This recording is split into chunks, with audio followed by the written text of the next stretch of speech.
दोस्तों आदाब। मैं हूं आपका मेज़बान डॉक्टर अमजद अली बाबर। आदाब कबूल कीजिए। हम पढ़ रहे हैं इस वक्त जेनरिक उर्दू 6 सेमेस्टर का जो निसाब है हमारे सामने यूनिवर्सिटी ऑफ जम्मू का बीए का। और ये गज़ल एमबी में और दूसरे कई यूनिवर्सिटियों के निसाब में शामिल है और मिर्ज़ा गालिब की मशहूर तरीन गज़ल है। आज मैं मुख्तलिफ तरीके से आपके सामने ये गज़ल रख रहा हूँ ताकि आपको आपकी नॉलेज में एक ये भी इजाफा हो कि ऑनलाइन किस तरीके से स्टडी की जाती है।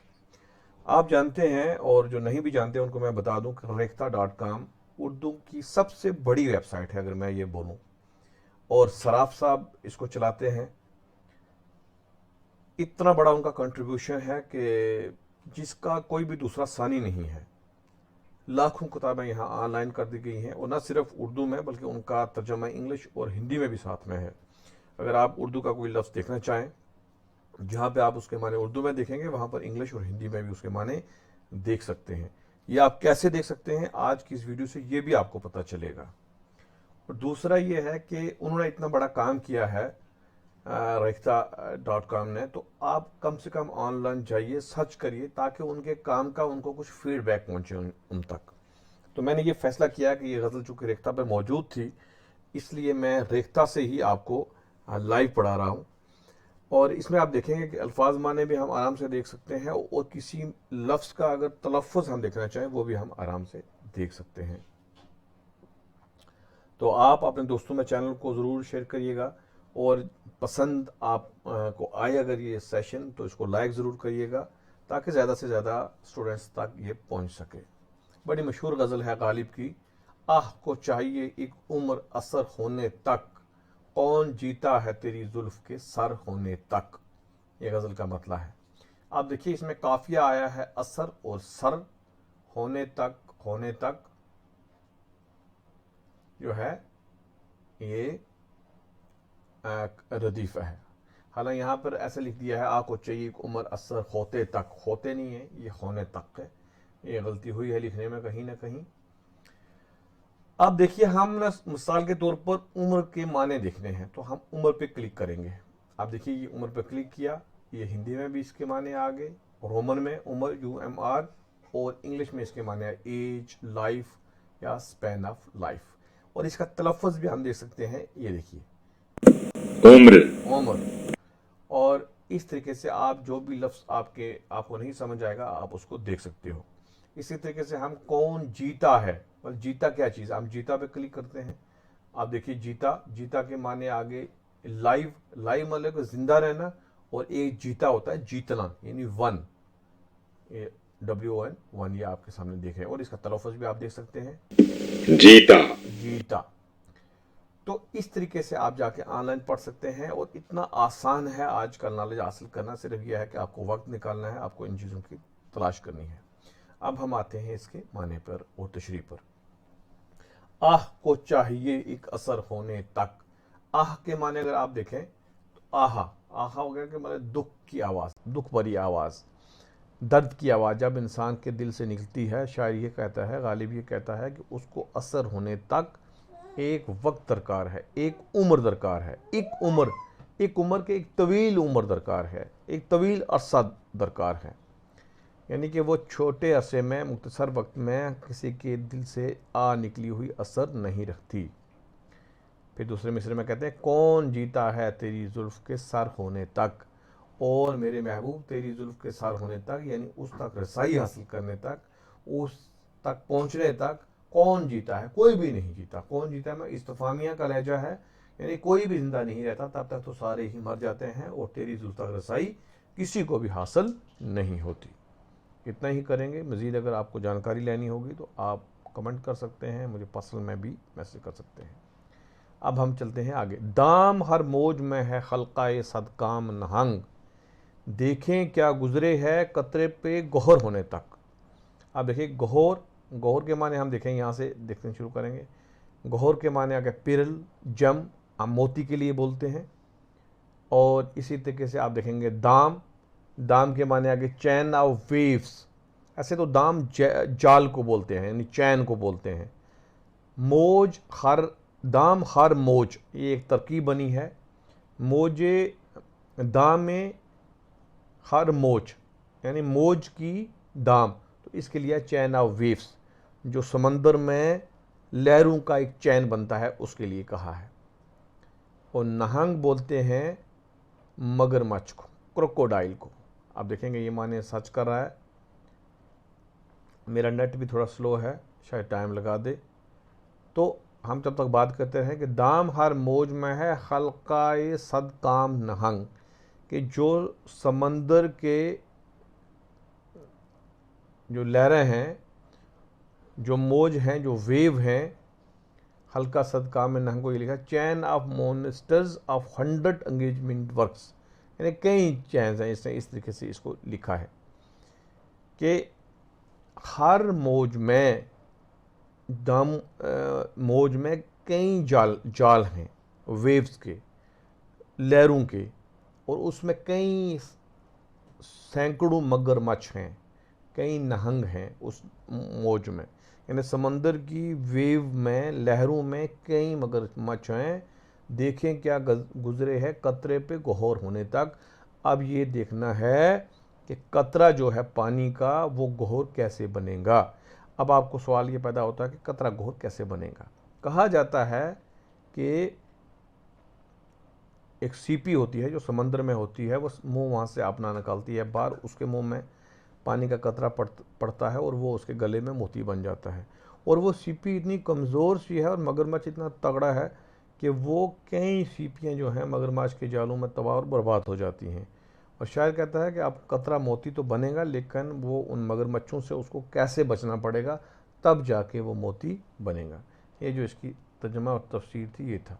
आज के अगर हम अपने इस तनाज़र में हम देखें तो एक शख्स जो है उसको अगर मोती बनना है, उसको किसी मकाम पे पहुंचना है, उसको किसी मंजिल मकसूद पे पहुंचना है, तो उसको कई तरह की जद्दोजहद करनी पड़ेगी, कई शैतानों और इब्लीसों से निकलना पड़ेगा, कई मगरमच्छों से निकलना पड़ेगा, तब जाकर इंसान मंजिल मकसूद पे पहुंचता है। अगर कोई शख्स कहीं अच्छी मंजिल पर जा रहा है और उसको वहाँ पर बूस्ट करने वाले कम होंगे, हौसला देने वाले कम होंगे, उसको दबाने वाले, उसकी लेग पुलिंग करने वाले, लात खींचने वाले लोग ज़्यादा होंगे। ये बात जो मुझे इस चीज़ से समझ आई है, मैं यकीन करता हूँ कि आपको भी समझ आई होगी। अब चलते हैं हम अगले शेर पर। आशिकी सब्र तलब और तमन्ना बेताब। आशिकी के माने अगर हम देखें तो देखते हैं कि रेखता क्या लिखता है इसका, आशिकी सब्र तलब तमन्ना बेताब। अब love, state of being in love courtship, के मतलब किसी के प्यार में मुलव्वस हो जाना। शायर कहता है कि आशिकी सब्र तलब, आशिकी जो है वो किसका तलब करती है, सब्र का, बर्दाश्त का। और तमन्ना बेताब, और इंसान की जो ख्वाहिश है, तमन्ना है, डिज़ायर है, रिक्वेस्ट है, वो बेताब है। वो चाहता है इंसान के कब वो चीज़ हासिल कर ले। वो बेताब के माने कि उसको सब्र नहीं है। इंग्लिश में अगर हम देखें तो रेस्टलेस है, इम्पेशेंट है नहीं। और दिल का क्या रंग करूं होने जिगर होने तक, कि मैं अपने जिगर का खून होने तक, यानी जब मैं आशिकी में मुलव्वस हो जाऊंगा तो मेरे दिल जिगर का खून होगा, उससे पहले मैं अपने दिल का क्या रंग करूं, यानी दिल को मैं कैसे काबू में रखूं, दिल को मैं कैसे अपने अख्तियार में रखूं। यहाँ खूबसूरती गालिब ने क्या पैदा की है कि दिल और जिगर को अलग अलग करके बताया है, और कमाल का बताया है कि दिल का एक अलग काम है और जिगर का एक अलग काम है। क्योंकि दिल तो फ़ौरन किसी पर फरिश्ता हो गया, पल भर में किसी पर आ गया, पल भर में किसी से नाराज़ हो गया। तो शायद ये कहता है कि मैं दिल को किस तरीके से अपने में काबू में रखूं, इससे पहले कि मेरा जिगर जो है वो खून आलूदा हो जाए। चलते हैं जी आगे। ता क़यामत शब फ़ुरक़त में गुज़र जाएगी उम्र, सारे दिन हम पे भी भारी हैं सहर होने तक। ये आपके निसाब में सिलेबस में नहीं है तो मैं ये शेर नहीं पढ़ूंगा, आपको तवील हो जाएगी। हमने माना कि तगाफुल न करोगे, लेकिन खाक हो जाएंगे हम तुमको खबर होने तक।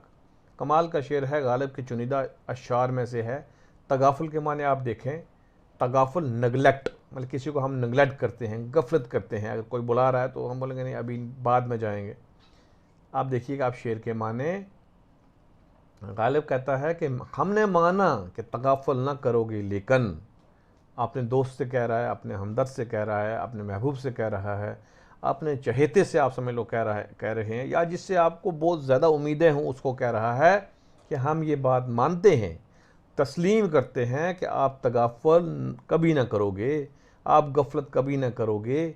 जब आपको हमारी ख़बर पता चलेगी आप गफलत नहीं करोगे, लेकिन हाय अफसोस, खाक हो जाएंगे हम तुमको खबर होने तक। जब आपको खबर लगेगी हमारे हवाले से, तब तक हम खाक में मिल चुके होंगे, तब तक हम खाक से खाक हो चुके होंगे। यानी आपको हमारी खबर ही बहुत ताख़ीर से मिलेगी।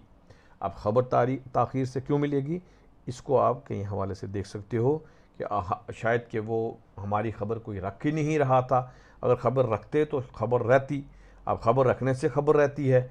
जब हम किसी के लिए गाफिल हो जाते हैं तो हमें महीनों महीनों तक उनकी खबर नहीं होती। हज़रत मोहानी ने कहा था कि नहीं आती तो याद उनकी महीनों तक नहीं आती, मगर जब याद आते हैं तो अक्सर याद आते हैं। तो गालिब को भी ये उम्मीद है कि अगर उनको खबर होगी तो वो गफलत नहीं करेंगे, लेकिन ऐसा नहीं होगा। अगला शेर चलिए जी, ये भी बड़ा इंपॉर्टेंट शेर है कि पड़तवे खूर से है शबनम को फना की तालीम, मैं भी हूँ एक अनायत की नज़र होने तक, मैं भी हूँ एक अनायत की नज़र होने तक। परतवे, परतवे होता है सन रिफ्लेक्शन, लाइट वगैरह के लिए बोलते हैं, लाइट वगैरह के लिए बोलते हैं। कि शायद कहता है परतवे खूर, खूर हो गया सूरज, खुर्शीद, कि सन की जो साया है, लाइट है, रिफ्लेक्शन है, उससे है किसको, शबनम को क्या तालीम मिलती है, सूरज की किरणों से शबनम को फना की। फना हुआ बर्बाद हो जाना, ख़त्म हो जाना, डिस्ट्रक्शन हो जाना, अंग्रेज़ी में लिख रहा है कि ये एक फितरी अमल है कि जब सूरज निकलता है और शबनम तबाह हो जाती है, यानी शबनम ख़त्म हो जाती है। ये सूरज के आने से कुछ देर पहले शबनम पड़ती है, ओस पहले पड़ती है, और सूरज जब निकल जाता है शबनम ख़त्म हो जाती है। गालिब कहता है मैं भी हूँ एक अनायत की नज़र होने तक, और मेरा भी ये मसला है कि मुझ पे भी एक अनायत की नज़र होगी, अल्लाह ताला की नज़र मुझ पे पड़ेगी और मैं भी उसी तरीके से उसमें जम हो जाऊँगा। मतलब कमाल के माने निकाले हैं। वहदतुल वजूद का नज़रिया आप कह सकते हैं कि पड़तवे खूर से, कि उसी में सूरज से ही वो निकलती है, सूरज के आने से पहले, और उसी में वो जम हो जाती है। तो गोया वो सूरज एक नूर है और मैं भी एक नूर की नज़र पड़ने तक हूँ कि मुझ पर नज़र हुई तो मैं उसमें जो है फना हो जाऊँगा। ज़्यादा कुछ नहीं कहूँगा, आप ज़्यादा उलझ जाएंगे इसमें। यक नज़र बेश नहीं फुर्सत हस्ती गाफिल, यक नज़र बेश नहीं मतलब एक नज़र काफ़ी नहीं, यक हुआ एक, ये कुछ बहुत ज़्यादा नहीं है। फुर्सत, फुर्सत होता है जो फुर्सत हस्ती, ये पूरी एक तरकीब है। फुर्सत ड्यूरेशन, हस्ती होगा दुनिया, दुनिया की फुर्सत, और गाफल वही हुआ गफलत करने वाले। गर्मी बज़म है एक रक्स, गर्मी बज़म है एक रक्स से शरर होने तक। गर्मी बज़म ये भी एक तरकीब है, रक्स से शरर एक तरकीब। गर्मी बज़म वाम था असम्बली, जो बज़म की गर्मी है, महफिल की गर्मी है। रक्स से शरर, रक्स बोलते हैं डांस को, शरर बोलते हैं चंगारी को, डांस ऑफ स्पार्क अंग्रेजी में ये कह रहा है कि यक नज़र बेश नहीं, कि एक नज़र काफ़ी नहीं, फुर्सत हस्ती ए गाफल, इस दुनिया की हस्ती की, दुनिया की जो ये फुर्सत है, इसमें एक नज़र देखने के लिए काफ़ी नहीं है। ये दुनिया तो बहुत तवील है, इसके लिए एक नज़र काफ़ी नहीं। गर्मी बज़म है एक रक्स से शरर होने तक, कि ये जो दुनिया के महफिल में जो गर्मी है, गर्माहट है, चहल पहल है, रौनक है, ये कब तक है, एक रक्स से शरर होने तक, कि एक जो है चंगारी के भड़कने तक, कि एक चंगारी का जो रक्स हुआ तो उसी के साथ ये दुनिया की रौनक जो है ख़त्म हो जाएगी। ये दुनिया इतनी खूबसूरत है, इसकी जो गर्माहट है, इसकी जो चहल पहल है, ये सिर्फ एक रक्स के शरण होने तक है, इससे ज़्यादा इसमें कुछ भी नहीं है। यक नज़र बेश नहीं फुर्सत हस्ती गाफिल, कि एक नज़र काफ़ी नहीं है, मतलब एक नज़र भी इसके लिए काफ़ी नहीं है। थोड़ी सी भी नज़र अगर इस पर पड़ जाए तो ये दुनिया जो है जम हो जाएगी, ख़त्म हो जाएगी। अब आखिरी शेर देख लीजिए कि गम हस्ती का असद किससे हो जुज मर्ग इलाज, शम्मा हर रंग में जलती है सहर होने तक। यहाँ पर गालिब असद तखलस करते थे, बाद में गालिब हो गए थे। कहते हैं कि उस वक्त किसी और का तखलस भी असद था और गालिब ने अपना तखलस चेंज कर लिया था। जुज के माने आप यहाँ देखें कि बिसाइड, मतलब इसके अलावा, एक्सेप्ट, अदर देन, जुज मर्ग इलाज, जुज मर्ग इलाज, मर्ग हो गया मौत, कि गमे हस्ती का असद, कि ये दुनिया के गम का ए असद, गमे हस्ती दुनिया का गम, ए असद इसका इलाज मौत के अलावा और कुछ भी नहीं है। जुज मर्ग इलाज, मौत के अलावा इसका इलाज और कुछ भी नहीं है। यानी दुनिया में जो है, इंसान जिंदा है, उसको गम जरूर होगा। शम्मा हर रंग में जलती है सहर होने तक, कि सहर व सुबह शम्मा के लिए ये दस्तूर है कि जब तक सुबह होती रात को उसको जलना है। ठीक इसी तरीके से, जिस तरीके से अगर इंसान जिंदा है उसको दुख जरूर होगा, उसको गम जरूर होगा। गालिब ने अपने एक शेर में कहा था, कैदे खयात बंदे गम असल में दोनों एक हैं, मौत से पहले आदमी गम से निजात पाए क्यों। यानी गालिब ये कहना चाहते थे कि इंसान जिंदगी में तब तक जिंदा है वो गम से निजात नहीं पा सकता। ठीक इसी तरीके से, जिस तरीके से कि शम्मा को रात को जलना उसके लिए शर्त है, इसीलिए अगर इंसान जिंदा है तो वो कभी भी दुखों से अपना छुटकारा नहीं पा सकता। हाँ, उसको मौत आ जाए तो सारे दुख उसके ख़त्म हो सकते हैं। तो ये गालिब की दूसरी गज़ल थी। गालिब की दोनों गज़लें हमारी यहाँ कंप्लीट हो गई हैं।